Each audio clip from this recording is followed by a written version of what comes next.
We interrupt our program to bring you this important message. Yo, it's Remember the Show. Slick with the flows, where the sparring can go.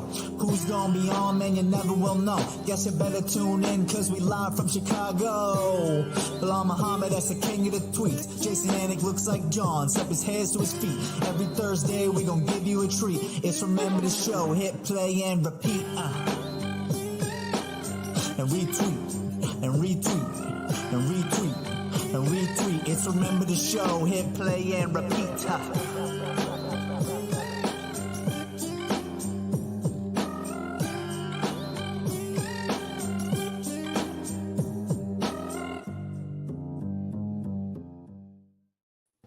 I could just sit here and nod after the music all day, just sit and nod. But anyway, I won't. It's episode 35, Remember the Show, starring the 9th ranked UFC welterweight, Belal Muhammad. I'm Jason Anik. So I know it's not 310 episodes like the Anik and Florian podcast, but how about 35 big ones, bully?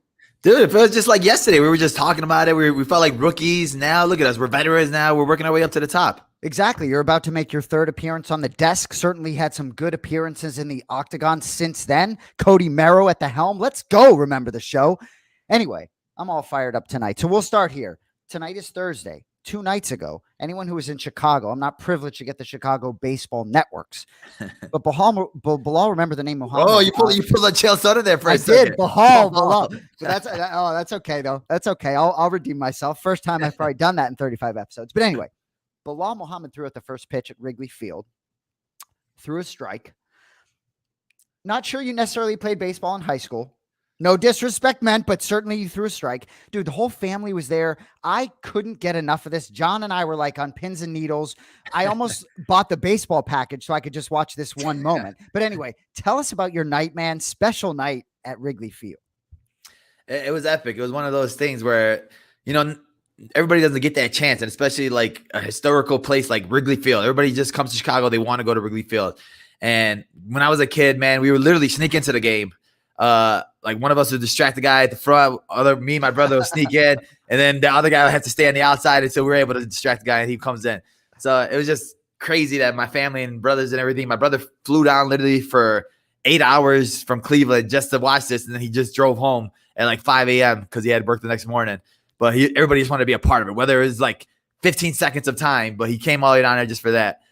It was sick. It's just great. And it's funny, man. Like I talk about getting nervous watching you in the octagon, but it's like I woke up Tuesday morning. It's like the first thing in my mind. And John and I are talking. It's like, yeah, Belal's throwing out the first pitch tonight. It's a big moment. I'm sure there's some butterflies maybe different than the octagon, right? I mean, yeah, my biggest thing is dude, I cannot ground this ball. I have to throw a real pitch. Everybody's messaging me. Jared Gordon messaged me beforehand, like, go live. I want to see you ground it. I was like, bro, you're the worst corner ever. Like, give me some hype right now. Tell me to throw a good one. So I know maybe you might be working on the Crocs sponsorship, but like, do Crocs really give you the best chance to perform throwing out a first pitch? I was trying to go hard. I was trying to prove to everybody that I could throw a strike with whatever I have in my feet. I'm an athlete. Hear you. I'm a 3-4 athlete. I can do whatever I want. Exactly. I can be barefoot out there. And I love it because you couldn't wear socks. So you couldn't have one like purple sock and one black sock. So you go one Croc in sport mode, one in straight up mode. I love it. But either way, man, dude, and I was going to say, I know there's been some Chicago White Sox fans coming out, but what is that called? Guaranteed rate field? I know some Southsiders want you to be throwing out the first pitch there, but I mean, come on, it's Wrigley Field. Wrigley Field's epic, but Southside is in first place, and you know what that means. I will be throwing out the first pitch. My announcement's here. I'll be throwing out the first pitch to the White Sox. August 31st, people. Best team in the league right now, the White Sox. So I got to show them some love, too. I got so many Southside fans that were like, bro, I ain't coming to the North Side. I was like, bro, this is epic right here. No, man, I ain't doing it. So I was like, all right, well, I'll get the Sox to give me the shot. And the Sox gave me a shot, so we're good. See, everyone wants a piece of Remember the Name. It's just how it goes. And especially when you're throwing, off speed, 83 miles an hour. Okay, Red Sox with the bangs hanging down. Best team in the league, kid? Come on. Don't even have the oldest ballpark in the whole nation, kid.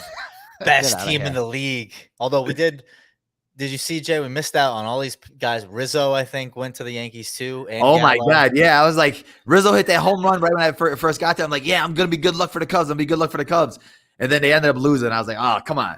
Yeah. I'm going to get rid of him today.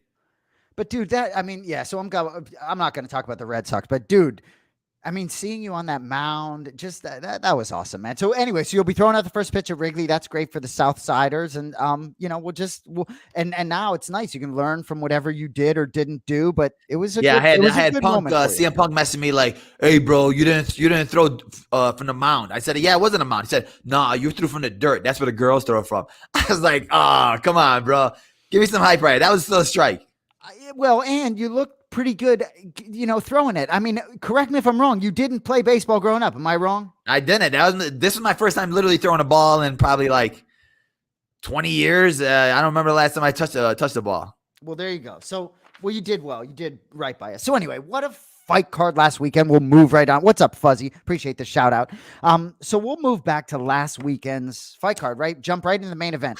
TJ Dillashaw, Corey Sandhagen. Many, many angles here. Obviously a very close fight. But I'm just going to jump right in here, and I hope I'm not throwing you under the bus. As soon as the fight ended, and our director, Cody Merrill, will confirm, you sent us a text. What was Corey doing? I think I know what you meant. That was it. Just what was Corey doing? Right? Yeah. And no disrespect to Corey Sandhagen. Certainly could have won the fight, but I know what you meant. But for our audience, please expand, because I think you were dead on. It was just one of those things where, like, if he would have just kept it simple, he was picking him apart. If he just stayed out on the outside, his counters cross was so beautiful. Like, it was so smooth. He was landing everything, even with his, not even the jumping knee, the regular knee up the middle was landing. That flying knee landed beautifully, but then he started doing spins, and then he started trying to do the Granby roll like 25 times. And that's one of those that'll work once when you're not expecting it, but when you do it 3 or 4 times in a fight, the guy's going to catch on to it. And then a good wrestler like TJ Dillashaw is going to take advantage of that. And he did. Like, he just held it back from right there. And that's control time right there. It doesn't have to be a real takedown for it to be considered control time. He had 8 minutes of control time. And I'm like, to the judges, they're looking at it like, well, they're not that smart. So they're looking at it as, oh, well, Dillashaw is controlling right now against the cage. He wasn't really doing much with it, but they're thinking that, well, he has his back and he puts him in his cage. So for inexperienced judges who haven't done jiu-jitsu or anything like that, they probably think he's in a bad spot. He wasn't. He probably felt safe. He probably felt okay because he kept giving up his back for some reason. And I was wondering why, rolling for leg locks and things like that. But, like, that's a dangerous thing to do, especially with a guy that's so experienced like Dillashaw. Like, he was able to pop his knee in the end of the first round, but still, like, man, his hands were so smooth and they were landing so easily. Why not just keep doing that? You were winning the rounds. You had the rounds each round one, but then you would do something crazy, and then Dillashaw will steal the round with back control. And you're like, come on, bro. Why? This was an easy fight for you. And I can't help but think about your fight against Damian Maia, just how fundamentally sound it was from start to finish and getting the job done. Because ultimately for Sandhagen, whether he's one fight, it does seem like he still probably is not too far away from that championship opportunity still, given the loss. But at the same time, there's such a fine line between winning and losing. And I agree with you. I think that the formula was there and he did plenty of damage. I think there was plenty of opportunity for him to tweak the judges' scorecard, for lack of a better way to say it. And I know the cliche, John, drive me crazy when I say this about leaving it to the judges, but that's exactly what he did. And now he's in a situation where, whether it's one fight, whatever, he's not waiting for the winner of Jan Sterling now. So yeah, no, obviously there's like go ahead. One loss gives you like 2 steps back, because you never know. The Jan Sterling fight, nobody expected it to happen like that. And then all of a sudden, now we have to wait for them to rematch again. You never know what will happen after that fight, how long they're going to sit out. Then the winner has to fight Dillashaw. What if something crazy happens in that fight? There's a rematch. And then if you're Sandhagen, like, you can't just assume that you're going to be next in line, because 35 is full of killers. And all it takes in the sport is one punch, one hand, one wrong move. And he felt that with Aljamain Sterling, where Aljamain Sterling just took his back quick early and tapped him out real quick. So you never know what's going to happen. Well, and I'm going to send it to Aljo real Athlete, quick. Paul in the building. Is it the iron lung I'm supposed to say? What an honor, Paul Felder. What an honor. Looking nice and lean. How many calories you burned today, Paulie? 27-23 right now. Wow. You got Muhammad looking kind of lean too. Dude, every time I look lean, I was like, dude, we went swimming and then bike riding. I was like, I'm done working out with Paul. So, Paulie, you going to go get some sodium up in you now or what? Yeah, I got a little Gatorade here. That's the problem. I don't have there's not enough salt in the ocean for what I need apparently. But yeah, how did you enjoy the fights so up close and personal the other day? Nothing better, and they gave me the headset, so I was able to listen to what John had in his ear. Oh, but wow. To be honest, I would have liked to spend more time with you and Michael Bisping, if you want to know the truth, but I don't want to get involved. I was a little nervous around you guys. You got a big production about to start, but John, no, but nothing like being that close for me and being that close to you guys, because I can certainly hear you guys, not even in a headset. I hear you just there, We should have swapped you guys out. We should have swapped you guys out at one point. See who knows. Oh, that would have been epic. Well, my voice, I might have passed a little bit for the voice, but certainly the look, it's not going to go very far. But You're far more handsome. Oh, wow. Hey, we'll take far it. less breast comments, probably. Oh my I'm God, not talking about custody battles on the microphone necessarily. Dude, Paul, see, I'm spending more time with Felder right now than I did at UFC Fight Night in the Apex. Yeah, that was unfortunate. That was Paul, bad. We were all trying to get out. John was trying to get home. I was out early the next day. I got to be honest, though, Paul, it's still hard for me to accept your retirement. I know it is for John, and it's all good, but it's like I see this dude doing triathlons in the shape you're in. It's a little hard for me to just sort of eliminate it from my mind. I know that ship has sailed, though. Hey, but I'll give you a little tidbit. Earlier today, I found out that he was not out of the USADA pool yet, guys. Hey. So there's still a chance. There's still a chance, Jason. All right. 135, guys. 135. Yeah, exactly. Sugar Sean, I'm coming for you. That's who I fight if I went to 135. I fight Sean. I think you guys both would get a healthy paycheck if that fight. Yeah, that's what I'm saying. I'd want to raise. I want what he's getting paid. I hear joking. you. I was that was probably way more. I was getting. What are you getting, Bo? Like $2 million and $2 million now too? I get it based off the rating. So if the ratings hit a certain amount, I get. That explains all the antics. Exactly. I'll leave you guys to your podcast. Hey, Paul, did you see Belal throw out the first pitch at Wrigley Field Tuesday night? I sure did. I mean, that form, everything's good. That's why I was a little slow in the pool today because my arm's still sore from that. I could tell, and I was so proud of him that I had heard how well he did in softball when he was a little kid, and it really showed. It showed out there. Exactly. Hey, great to see you, Mr. Felder. It's an honor, man. The honor is mine, fellas. I'm glad to be invited back onto this podcast. Oh wait, I wasn't. Oh, anytime, sir. Anytime. You got also one of them game nights. Oh yeah, exactly. We heard it here, guys. So obviously we'll make that one coming. So obviously we talk about Corey Sandhagen, right? And I want to give TJ Dillashaw a little discussion here, but obviously I've talked about Corey Sandhagen ad nauseum, and I don't really think much has changed. I still think the world of him. It was a great fight, very high level, certainly could have gone either way. But last week we talked a little bit about TJ Dillashaw. I mean, dude, TJ Dillashaw, okay, if you want to have a conversation about PEDs, we can. But if we're going to talk about the fights because they're in front of us, and let's talk about the fights. If I'm Petr Yan, I'm like, oh, this division got a different dude in here now, right? Yeah, another dangerous dude that can wrestle too. I mean, there was a couple of shots that he took in there that were deep, and you could tell that his leg was hurting a little bit, so that's why he really didn't get pushed off. That's why I felt like he started switching it up to just taking the back and was just comfortable there and not trying to pick up or anything like that. I mean, he's a smart guy, and like you said, he wasn't really doing his footwork that we're so used to seeing. So I was wondering if it was fatigue, but then when he said that he popped his knee earlier, it all made sense later on. So, man, like I said, this is one of the most exciting divisions in the UFC right now. I can't wait to see what happens next with 35. And TJ's a durable fighter in the same way Poirier's durable in a fight against McGregor. And Cody Merrow, I'm not trying to disrespect Aljo. Believe me, Aljamain Sterling, the disrespect for that man, nothing I want more than to him retain his belt and beat Petr Yan. So Cody, and you can jump on here anytime. The fact that I even said that about Petr Yan, I'm almost questioning myself. But that fight was what it was. But Sterling, you have to think, and we'll spin it there. That fight was announced. You have to think Sterling has learned a tremendous amount from that first meeting with Yan. I can't wait to see that again. And everyone want to go sleep on Sterling. Be careful. You do that in mixed martial arts, you're in trouble. Exactly. And I think maybe it's a different type of motivation for Sterling now because everybody thinks that Jan's going to walk through him. They're all thinking about that first fight, but it's a difference now.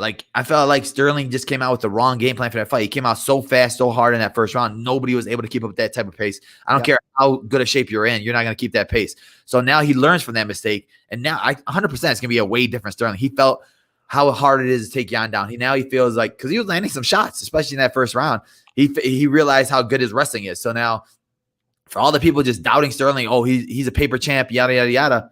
I mean, we all thought that Brandon Moreno was going to lose the second fight, and look how great he came after feeling how Figueiredo was. Everybody thought he was going to be the next big king. Nobody was going to touch him, and then Moreno walked through him because he felt him, and he wasn't afraid of him after that. Yep. And I think sometimes the pace can be, and I'm not a fighter, but can be dictated by emotion. I think Aljamain Sterling, there was some emotion that dictated that pace. I think Gilbert Burns against Usman, there was some emotion that took that pace to a level where round 2, he wasn't quite, ready to go. So anyway, I'm certainly excited that Sterling Jan is going to happen this year. But this division, I mean, it's like, what's Sugar Sean ranked? Is he ranked? I don't think he's ranked yet. I mean, Cody, can you help? I mean, he's probably, if not, I mean, he's just in the top. I mean, it's insane. Yeah, that division, man, there's so many great fights. I think, didn't I hear Ricky Simone against somebody? I think it was a really good fight he got booked with. I'm not sure. Cody probably knows. Certainly I don't, but that's all right. I mentioned Usman. So that was booked, right? Usman Covington set for Madison Square Garden. If you want to be, if you want me to be honest with you, like this does nothing for me, this Usman Covington. I'm excited to watch it. Don't get me wrong. Yeah. But that's not necessarily the matchup I was looking forward to seeing. I'm glad that it'll move your division forward. But your thoughts there does nothing for me. Yeah, honestly, like I said, it really didn't make sense that they would give it to him. I don't know why the UFC is so thirsty on that fight. I mean, and you really think about it, Usman was landing some hard shots, hard punches that fight, but that was with Henry Hoof's gym, and now he feels like a new fighter training with Trevor Whitman. So I think those shots that landed back then are going to put Kobe out a lot earlier this time, I feel like, especially since he's been so active. He had 3 fights since that fight. Kobe's literally only had 1 fight. He's been sitting on the sidelines. I think that's going to affect him. We saw how afraid he was to go for a takedown that first fight. So I don't think there's going to be anything different this fight. I think it's just going to be all on the feet. And the way Usman's been, his confidence level is high, just coming off 2 big knockouts. I think it's going to be a way faster fight than the first one. So let's stay in the welterweight division. So it's almost August 1st. Nothing on the books for Belal Muhammad at the moment. I know September if that's a goal, but it's like for you, I assume you're gonna fight in the fall. We're just I'm out here doing freaking triathlon workouts right now. Good. I'm in shape, so I'm staying ready. I'm hoping now that the title fight's booked, maybe we'll get some a clear path of what's gonna happen with the other guys in the division. Now they can't just sit and hope. Like, they're going to have to book Leon. Gilbert Burns is ready to fight. Neil Magny's accepting my fight. I don't know why that one's not getting booked yet. Yeah, right. So I'm hoping we'll just get some movement going now that usually once they book the title fight, there's other movement that happens with the division. So I don't know where Masvidal is, but see what happens with him. There's a lot of guys in that top 10 that don't have fights right now. And I think next week is the Chiesa against Luque. So another good fight that we'll see another 2 guys that could get booked soon too. Well, good thing you got a full plate. You got Remember the Show. You're throwing out first pitches, a little baseball mixed in, working at the desk. That's fine. You'll just fit in a fight. You got a full plate, kid. All right. So Mr. Mero, if you'd be so kind, if you're still there, you haven't even graced us with your face, Cody, but can we get to the Bicks at some point? Maybe now. There you are. I was on What's up, here kid? earlier. Oh yeah, with the Red what Sox are you lid. talking about? You're right. Trying to mod these comments. Just swapping out hats that like super quick. Yeah, and shirts, dude. I got my okay shirt going on. My brother. I'm just looking for a heavier dose tonight. Maybe that's all. A heavier Mr. dose. Mero, that's all. That's okay. That's okay. So should we get to the Bicks? I don't know, Jason. Oh my god, No? this guy thinks he runs a show. I'm just in the You can back. pick. You can make some Bicks tonight, Cody.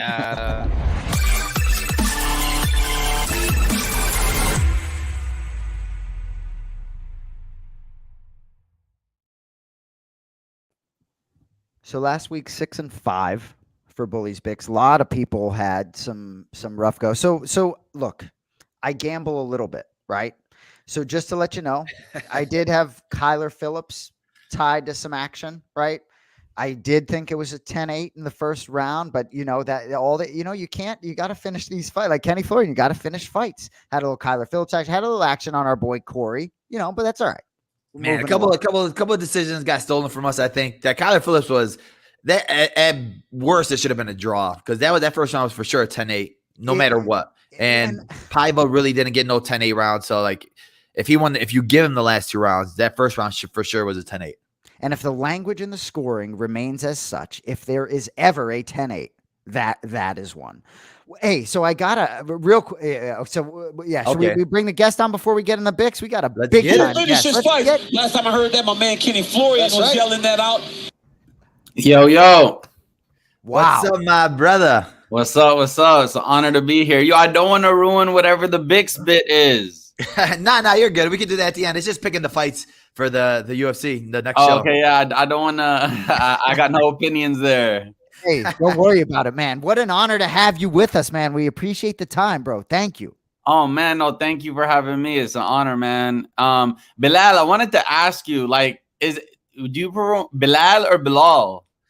I mean, for some reason people can't pronounce Belal, so I just say Belal. But if you can say whatever you want. So I would prefer Belal. Because I'm he hit it right, Belal, and it's always Belal, and I was like, I don't know what to. Don't want to get it wrong. Yeah, I don't know why it's hard for people just to pronounce that Lal. I don't know why other people can't do it. Come on, Jason, give me a Belal. Well, hey, the first question I asked you I asked Fousey, I asked him the same question when I met him in September. I was like, "Yo, is it Belal?" But now I know. See, I needed you that night. Yo, but it's an honor to be here. Belal, it's crazy because I remember when I finally found you on Instagram and followed you. I go back to the fight that I had, where I was repping the Palestinian colors on my trunks, and you had replied to that message, and my mind blew. I was like, oh my God, I didn't see that message from all the way back then. I could have asked for advice on my fight. Man, it's all good. I thought you ghosted me. I was like, oh man, I gave him a shout out, but I'm messing around. All good. Man, those are 6 shorts right there. Yeah. We can go into that. Like, how did it feel, like, having your first fight? Like, it's a different feeling where I say people, like, because I'm friends with, like, CM Punk, and people gave him slack for, like, oh, why is this guy trying to fight, yada, yada, yada. But, like, for him to step up and do that when he didn't need to do that, like, you don't need to do that. But for you to be a man, because you wanted to experience it, like, how did it feel? Like, what made you want to do it?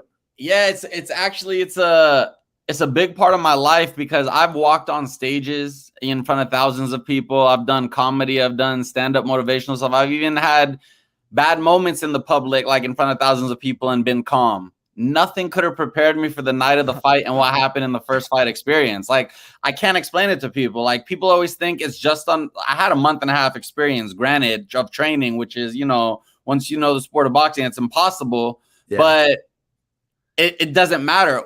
All of that went out the window the second the fight started. Yeah, literally. That's why, because I had 3 brothers, and then, I'll teach them a little something here or there. But then after every one of my fights, they'll be, give me a fight. I'm like, bro, like, I'll light spar with you. I'll play with you, but it's not as easy as you think it is. Yeah. I'm like, and even if they did get that, the fight that they wanted, it's not going to be in front of the thousands of people and the camera and all that stuff. That's the pressure that a lot of people, they underestimate until they get under the lights. So that's why now I've always have, but I respect every single person who gets in any type of ring. Like, it's different when you are the warrior that steps into the arena versus just the person who's cheering from the outside, giving their opinion. So if you step into the arena, I see, you as a winner.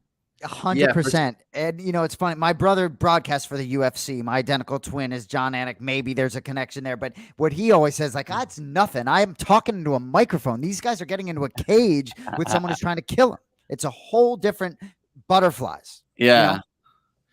So I see you now, like, working with BKFC. How did you get hooked up with them? So, once I stopped listening to my ego about wanting to get back in the ring, because, I broke my nose during mine, had to have 2 surgeries to repair it. I realized like there's no need to get back in. So I found my lane now, getting like the behind the scenes access scoop into everything happening online boxing, doing it in my fashion with my personality, and just like commentating and being the journalist of sorts. So I did that for the first Social Gloves event, which was that YouTube versus TikTok boxing event, and just pro bono ran around interviewing people. I ended up getting hired to ring announce that event. And then as soon as that one was done, calls just started happening from different organizations like, yo, do you want to help promote our event? Do you want to work our event? Do you want to, so I'm like fully converting myself into this new lane and just enjoying it and protecting my face while doing it. Man, that's awesome. Like, being at that event? Like, is it giving you the itch again? Like, man, I want to get back. I want to at least train or do something again. Because I'm seeing you do the body shot challenges. I'm like, dude, they're giving you some hard shots. I'm like, a couple of those are going to the solar plex. I'm like, how's he still standing? No, 100%. And that goes into your first question about like the first fight experience. If my nose never broke, I would have never stopped. I would have got home from that loss and continued training. The itch was there, and it's always there. So even when I'm interviewing these fighters, watching them train and everything, and I'm looking down at my belly, I'm like, man, I want to get back in. Yeah. But yeah, so BKFC hit me and Keemstar up to promote their event. I did like an 8-episode show following the fighters and then commentated their fight. So it was a good experience. How did you like being there for like the bare knuckle? It's people think of it and they're like, oh, it's a grueling sport, and it's like, I don't want to watch it. But like, how did it feel for you being there? Like, is there a difference, or is it like crazier than regular boxing? It's intense. Like, it's a different level of intense. Like, I mean, you hear it from the crowd. The second the gloves came on for the 3 fights that were boxing, the whole crowd just started booing, boo, because they get such a different feeling when they're watching people like watching Van Zandt and Ostovich in the ring. Like, I could have watched that online or just read about the headline, but never experienced what it was like right there ringside, watching these punches connect and the damage it was like doing to their faces. It was next level. Are you any type of like, were you like into MMA or anything, like watching UFC or anything like that? Or, I'll be honest, I'm the biggest MMA casual. I only watch the pay-per-views. And I'm usually only watching for the main event. I'll be honest. Yeah. Boxing, I've followed because my dad I grew up watching boxing with my dad my whole life. So I was always boxing, and I never was like big into MMA. What does your dad do in life? Yeah, like what does he work as? Like, what is it like? What got you? What like? Usually for me, like my dad is like on the store. My brother works in a store. My other brother works in a store. It's like people look at me like, you're going on a way different path than everybody else in your family. And obviously, like, you are a different person than I'm a different person from my entire family. So my dad came to this country, no schooling, nothing, got a bank loan, opened up a deli in San Francisco. And then this was before the Starbucks era. So everyone was going to him for their morning coffees, all these big San Francisco businesses. He's like getting all these things. And then his whole life, he owned different shops, different delis. My mother came to the country, became an accountant, and my oldest brother's a oral maxillofacial surgeon. My sister's a lawyer, and my other brother's I don't even know what pediatrician. Oh wow, okay. So me stepping out, being like, "Hi guys," yeah. They all expected me because they all went to prestigious colleges. They expected me to go to like Yale somewhere. I was like, I want to be an actor because that was my initial thing to want to get in this industry, and I'm going to this college, and it was a shock to the entire family. Was it one of those like your mom was like, "Oh, are you done with this yet?" Or you don't? Like literally after every single one of my fights now, my mom's still like, "Are we done now? Are we done now? Go to be a lawyer, do this, do that," and I'm like. I write about it in my book, which comes out this year because it was a big decision for my family. And I actually lied to my mom when I was in college about changing my degrees. I changed from business marketing to theater arts. But no, once she started, because I asked my mom to buy my first camera and laptop. And I was like, I promise I'll pay you back. Just trust me on this idea that I have. And that's when I birthed my YouTube channel while I was in college. The only time she ever said something, I was in a college play and I had to kiss 2 of the actresses. And after the show, my mom looks at me and goes, "See what would happen if you get into Hollywood?" And that's all she ever said. And that was it. Everything else she just allowed me to do. Wow, that's awesome. So your book's coming out in September. Is that correct? Yeah. And it hasn't all been roses. There have been some bumps along the road, certainly. Yes. So I read a page to a friend today and it was dark. Like, it's deep. And I was like, this is out of context, but just listen. And then she goes, well, I'm sure, like, not all the book is dark. I'm sure you have, she didn't say the word roses, but, like, I'm sure you have roses. And I was like, no, this book is called Warning. This is not a motivational story. I talk about my entire life, but everything looked like roses from the outside, the viewers, watching me walk down red carpet events in Hollywood, watching me drive Ferraris, do all that stuff. But the book shows the real side as to what it was like, me being vocal about mental health and mental illnesses and stuff, what it was really like going through that road, starting from my childhood. So it's everything. I think it's groundbreaking for a lot of different people who are going to read the book. When you speak about like mental health, like what you see a big thing right now in sports with Simone Biles, like what do you think about her? Like the way people are attacking her so hard right now, you're like, bro, people don't understand what it is to be at that level and to have that pressure of everybody expecting you to be the best or do this, something like that, a certain way. Yeah, years ago when I was doing vlogging on YouTube, I was very vocal. I would literally talk to the camera for 45 minutes about everything going on in my head. And this is before mental illness even became a thing to talk about on social media. So imagine the taboo back then of me crying into a camera with everything that they see me collect from being a YouTuber and whatnot, and then being like, I'm depressed. They're like, how the fuck, excuse me, how is that possible? You got everything. Don't talk about depression. So definitely, like, when an Olympic athlete, you know, who's putting her life at risk every time she flips into the air one time, says she has the spins and can't continue for her mental health reasons, that's the only voice that matters. Yeah. That's how I feel personally. I mean, because, like, you know, I'm not like, for what? For whose amusement, for whose risk is she going to put her own life at risk, knowing that she's not in the right space mentally to do it? Yeah, you're right. Go ahead, Jesse. Well, I was just going to say it's interesting because you talk about not knowing that much, necessarily being a casual MMA, and you can be sure that I am to a certain extent. My brother, as a broadcaster, was much more into regular sports, and then he sort of was in boxing and then to MMA. So to me, I can relate to that a little bit as a casual, but I will say my guess is if we talk to you 5 years from now, you probably won't be as much of a casual because you're sort of in it now, and I think things will change. I bet my guess is, correct me if I'm wrong, you probably have a little bit more of an ear up for mixed martial arts at this stage, given working for bare knuckle. No, for sure. And I've definitely been like, whenever I get into something, I'm not just looking at it as to what I'm doing right now. I say, what is what I'm doing right now going to get me to?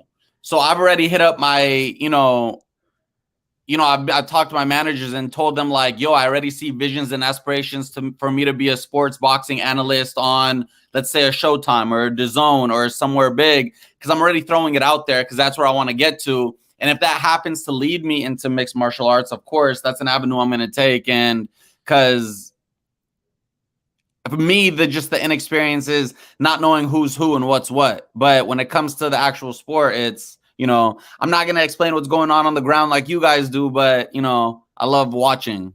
No, but it's like fun because Snoop Dogg actually commentated for the UFC. He was working for the UFC for a little bit, and then just getting like his viewpoints of it. Like the fans love when he did it because it's like a regular fan screaming out, "Oh, look at that!" or this, and like kind of like with your commentary for bare knuckle boxing, it was just fun because it's like what a real fan is like what they're seeing right now. It's not like all technical. Oh, he's throwing the jab, especially like this. Yeah. And like, I left that to the main commentator, Sean. Excuse me, I forgot his last name right now, but that's why my brother asked me today on the phone. He was like, I would just calm down your screaming and your reactions as a fan. And I'm like, no. That's what they had me there for. Like his job was to, call out what punches what, but they wanted me to talk to the casual viewer who's watching as to what's going on in my experience.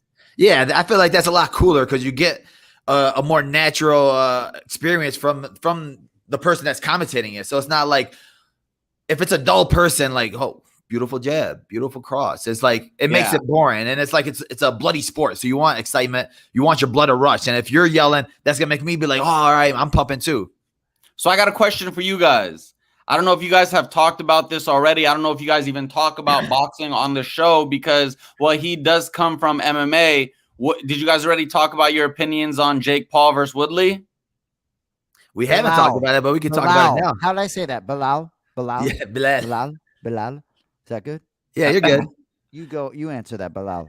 Yeah, I actually trained with Tyron Woodley for UFC fights, and dude, this guy works super hard. And I mean, for people that hate on Jake Paul, like you said, like what he's doing now, it's next level, and like he's proven that he's working hard. Though, so people can just give him that YouTube name and saying that, oh, he's not working hard. The dude's putting work in. You could tell from his form and from his last win, he actually beat a UFC fighter. So for me, it comes down to Woodley's a real fighter. Woodley got real power, real hands, and Woodley doesn't have to worry about wrestling, kicking, or even training those things. And when you don't have to train those things and you can just focus on straight up boxing, I think Woodley's going to come in hard, and Woodley's not a guy that Woodley cares about his reputation. So like Ben Askren is one of those guys. He doesn't care. He loses. Well, I was meant to lose. I don't really got hands. Woodley's not going to go in there like that. He was a UFC champion, so he's not going to take a fall.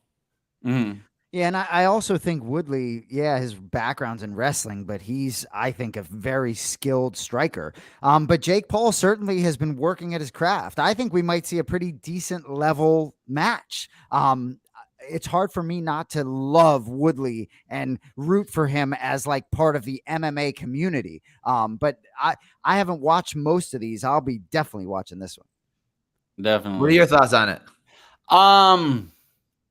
Not even on the YouTube side of things, but I'm a fan of Jake Paul, the boxer. I truly believe, and especially me knowing him before he took this lane, knowing the person he is and how he does stuff, I respect him.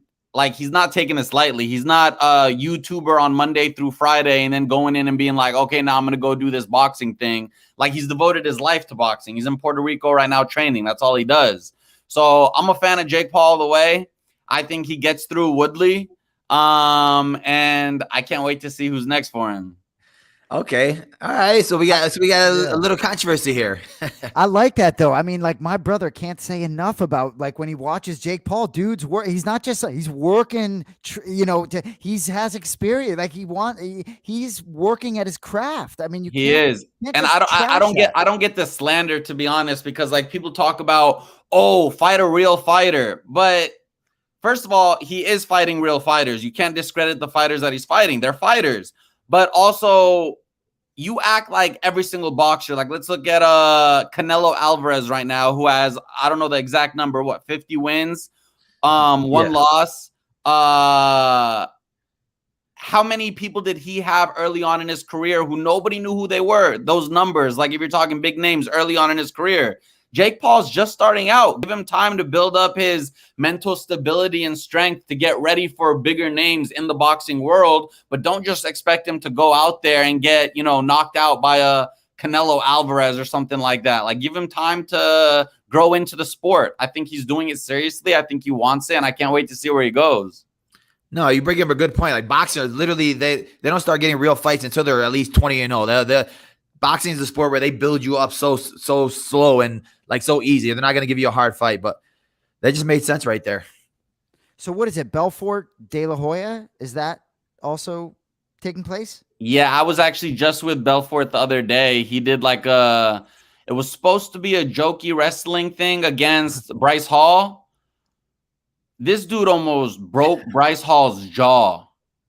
Literally, wow. I have footage of Bryce in a headlock, picked up off the ground, like his neck, like about to snap off in half. Like, it was intense. Dude, wow. Yeah. Vitor Belfort doesn't look like one of those guys going to play around at all. He takes everything seriously. And yeah, I wouldn't even want to mess around with that guy. I'm excited for that one. I don't know. I want to see, because I'm not going to speak on De La Hoya right now, especially wanting to get into the world of boxing, but I'm interested to see in what version of Oscar De La Hoya are we getting? He's talked a big game now. He's even said I want you, Canelo. That's, where's this coming from? I want to see what level he's at his age now. Yeah, I just feel now there's so much money coming at these boxing matches. And I feel like you said, you were one of the first people to actually do it back then. And I feel like even too with the YouTube channel and stuff like that, you were one of the early ones to do that. And now it's everybody wants to get to YouTube, and there's so much money coming in from that, and then the YouTube boxing and things like that.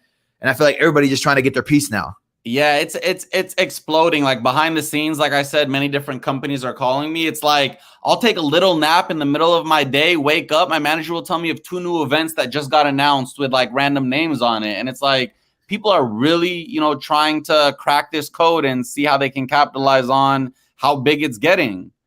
How about that event that's going on tomorrow in Dubai? Are you going to that or no? Man, I wish I was going to that. My friends are fighting on the card. My opponent who broke my nose is actually fighting on the card. Oh. And I will be watching it live from here and recording my reactions, but I'm not going. But I'm excited for that. Okay. And you know how you brought up acting. Any movies or anything that in the works or anything like that? It's funny. The when I go through my camera roll, the amount of lifetimes I lived, like a couple of years of my life as an actor, a couple as a wannabe rapper, a couple as a motivational speaker, a couple as a depressed guy, a couple like all these different things. It's like when I came into this industry, it was always like, I want to be an actor, but now I'm like a chameleon. Whatever life evolves me as to my lane, I'm just trusting that process, letting go of what didn't work and trying what works because, you know, I'm still trying to figure out where I'm going as a whole. So nothing, all that to say nothing in acting right now. Well, I want to backtrack real quick. What got you into what made you think YouTube comedy is going to be what's going to get me going? Like, did you have like somebody, like a mentor that you were looking up to or anything like that? No. Or was that just like clicking? It was 2011. I was a theater arts major at San Jose State University. The best actor from the year before came to talk in front of the class. My head, I literally believed he was going to say like, I'm auditioning for this movie. I'm starring in this movie. I'm doing this and this. He goes, I'm a waiter at this restaurant and I'm auditioning for this stage play. My heart dropped because I told my mom to trust me and that I'm going to do something. So before YouTube was even YouTube, like before there was an Instagram, before there was a Snapchat, before there was a TikTok, before anything even got conceptualized, I was like, it's going to be this. I created a YouTube channel. And I said, that's how the eyes are going to get on me. The dean of my department told me it was the biggest mistake I was making in my acting career. Wow. Ended up giving me the best actor award at graduation. And then, you know, when I said, like, I believed in him from the very beginning. And that's something I've always called back when I did get the movie roles, did win the awards and all that stuff. I always shouted her out. And I just felt it. I knew that things were changing. I saw it early on and just rode that wave. Well, dude, I got to say, man, you know, and it don't matter who I am, right? But until you were coming on the show, I didn't know who you were, right? So, and I know you have a huge following, and that's no disrespect to you. But what I will tell you is once I knew you were coming on the show, I looked up a bunch of your shit, and not just your comedy stuff, and not just when you're acting, which is brilliant and hysterical, but you have great energy as yourself, as the human being. And so to me, in the little bit I've gotten to know you, whether you're coming on the show or not, doesn't surprise me the success you're having because you have great energy, bro.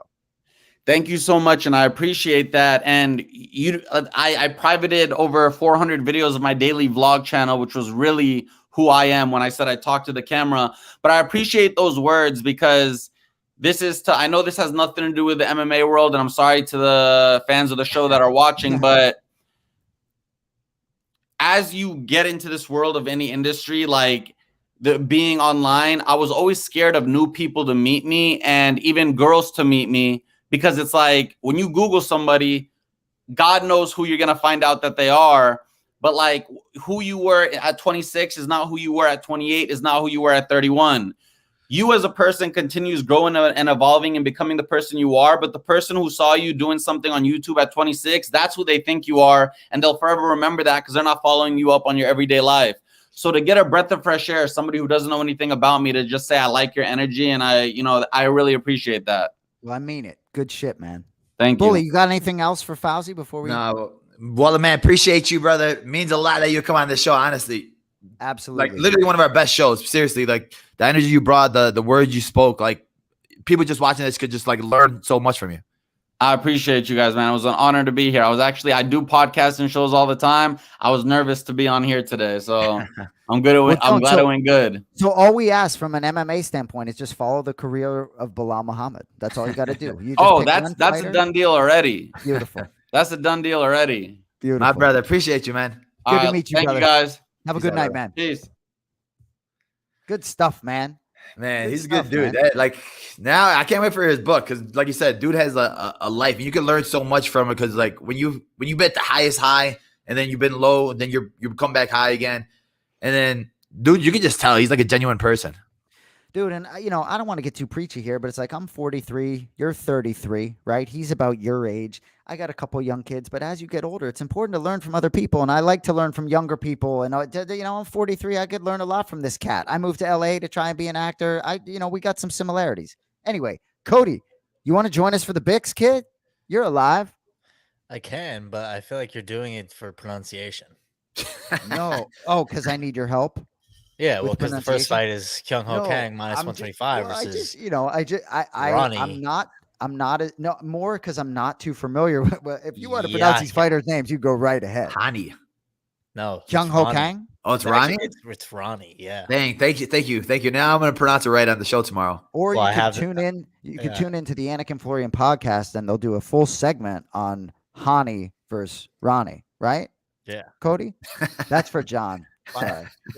Says. Ronnie Yahya. Yeah. Okay. Ronnie Yahya.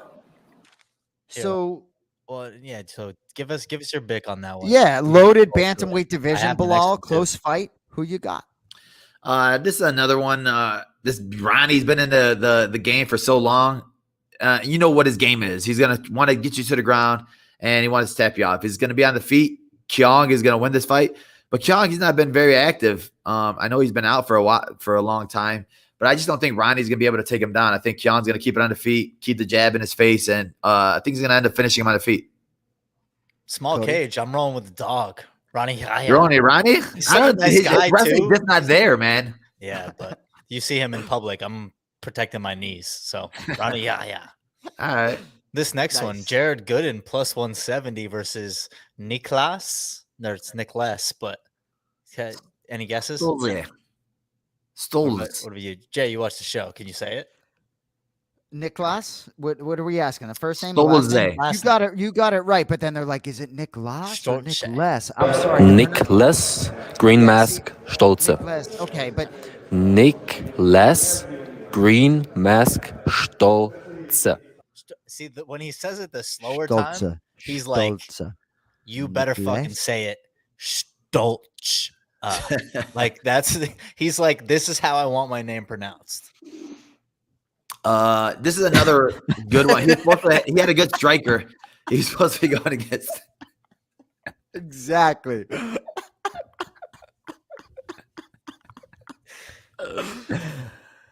It's all good, dude.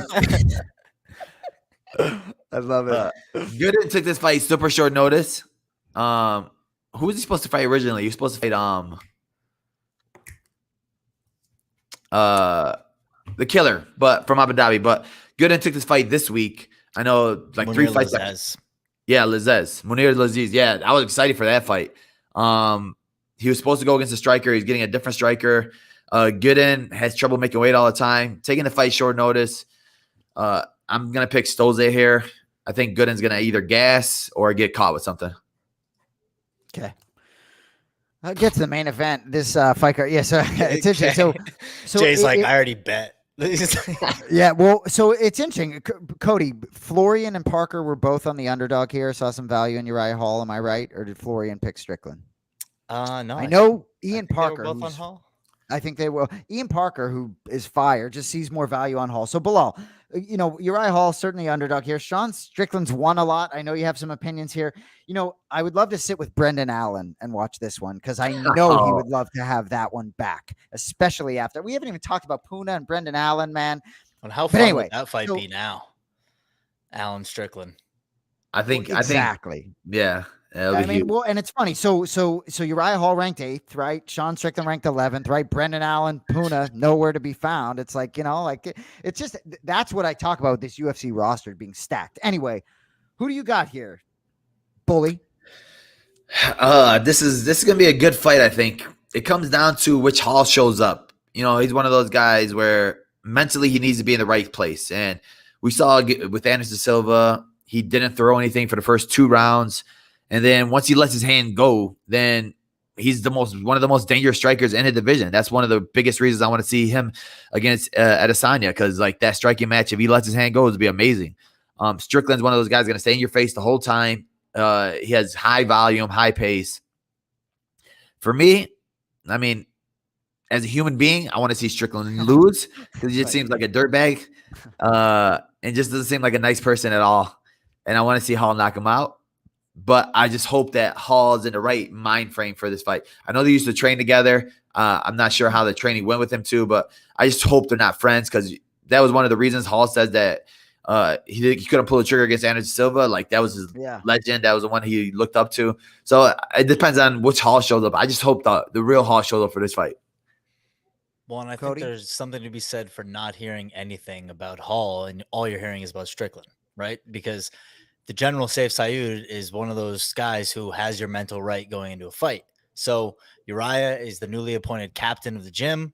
I think that Uriah is going to come in here with a great mental headspace. The smaller cage, I don't think benefits him in this scenario, but I do think Uriah Hall plus 175 is a lot of value. So I think this fight should be a little closer, odds wise, like maybe Strickland minus 150, like somewhere in the even area. But yeah, I think Uriah Hall is going to win. I mean, when you're thinking about it, like Hall's last 3 fights, he's on a 3-fight winning streak. Weidman, Yeah, I mean, it wasn't really that wasn't really a win. Then before that was Anderson Silva, and it was like Anderson Silva was outstriking him the first 2 to 3 rounds before he caught him with that one punch. And then before that, he was getting pieced up a little bit by a newcomer, and then he ended up knocking him out. So it all really depends on if he lets his hands go, because like he says the mental game is like one of the biggest parts for him. That's crazy that he's fighting this week, and Simone Biles pulled out this week because it's 90% mental out of everything. This sport, like mentally, I've seen guys where in the gym they're killers. They're like nobody can touch them in the gym, and they get in a fight, they're just a whole different fighter because the nerves, the pressure, everything, all at once, like it breaks you down and like it messes up like your skill. Like it changes everything once you're actually in there. Like in practice, you're comfortable, you can do whatever, you're chilling with your friends, you could be a killer, but when it counts, when it really counts, when you have 2 checks on the line, that's when we see which side of you is really going to come out. And I think that's Hall's biggest issue. But like you said, with General Saif Saud, he's changing his game, changing his life. So I hope he wins here because I definitely want to see him fight for the title next. I hear you. I'd love to see his track up the ladder rather than down it. So anyway, before we get out of here, we just got to talk about Punahele Soriano, Brendan Allen last week. We just got to talk a little bit about it. So obviously, both close people in your life, you know them well, probably know Allen. I've known Brendan Allen longer, but either way, for those of us that are fans of both of these guys, somewhat of a perfect result. Am I wrong? Meaning that just no one gets blasted to the canvas. Real good back and forth. I think they both probably learned a lot and got better, and I don't think it's a huge step back for either one. Your thoughts? Exactly. Like I feel like both their stocks went up in that fight. I know Puna got the loss, but like you said, like he got 3-round experience against a guy who has way more experience than him. Brendan Allen's been in a lot of fights. He's been in 5-round fights. He's fought some of the best guys, and Puna was one of those guys where he was knocking these guys out all in the first round, and he showed he could go 3 rounds. He showed that Brendan Allen showed that he could change his style. I thought it was going to be going there. It was going to be a brawl. Somebody's going to go to sleep, and then both of them fought very smart. Brendan Allen was so calculated, picking his shots perfectly, going to the body. His body work was next level. And him showing that and showing that he doesn't need to get it to the ground every fight, and his ground is his best part of his game. I think this guy, still 23, 24 years old, he's going to be a champion. I think he's for sure going to be a champion. If he stays on this route of getting better every single fight, he's next level. And I also I think Puna was a perfect opponent for Brendan Allen. Because I think for Brendan Allen, I think he had to. I think he was aware of his power, and I think it helped there would look to be a little different focus out of him than in his previous fight, even though they were both victories. So happy for BA and also happy for Puna, because I think he was a little bit of unknown, even though he's an undefeated fighter, but I think it was a good stage for him as well. So all good there. They grabbed lunch the next day. So for those of us, it's all happy. That just shows how good of guys they are. Like both of them just fought, punched each other in the face, and now they're chilling. Like I said, they're like 2 of the most genuine dudes you could ever meet. They're just like cool. Like you meet them for the first time, you're going to be friends with them.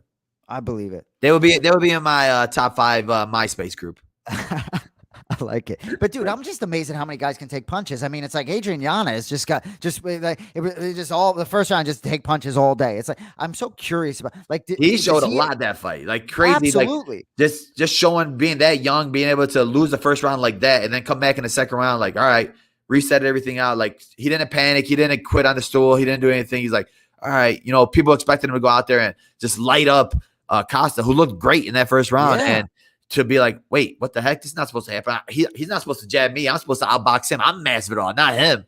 And he came back the second round and showed it.